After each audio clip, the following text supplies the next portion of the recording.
Discours de Noël de Charles III, retour sur son allocution de 2022 et sa tendre pensée à sa « mère bien-aimée ».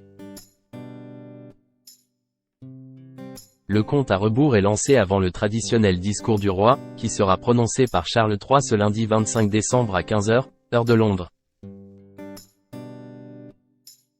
À l'approche de cette seconde allocution depuis le décès de la reine, retour sur son discours de Noël en 2022.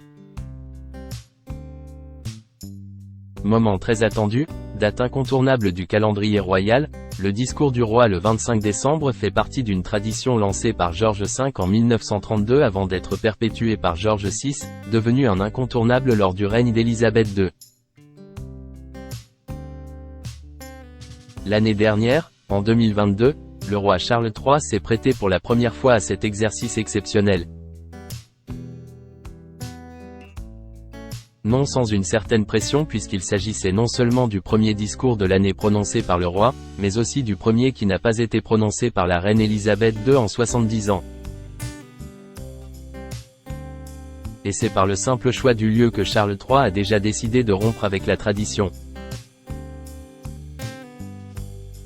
Comme pour illustrer une page qui se tourne, le roi s'est rendu directement à la chapelle Saint-Georges, au château de Windsor, pour prononcer son allocution. Un choix empreint de sentimentalité pour le fils d'Élisabeth II, qui a introduit son discours par ces mots.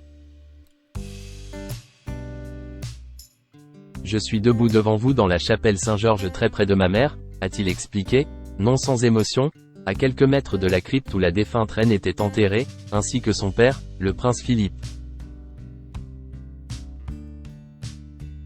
Un hommage à sa mère.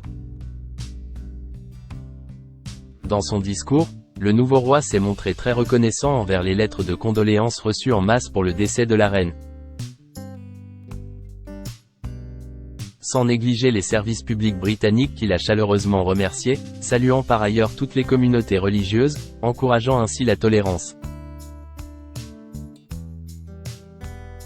Le père de William et Harry n'a pas manqué d'émouvoir l'Assemblée en ayant une pensée particulière pour sa mère, rappelant à tous qu'avant de perdre une souveraine, Charles III a perdu une maman.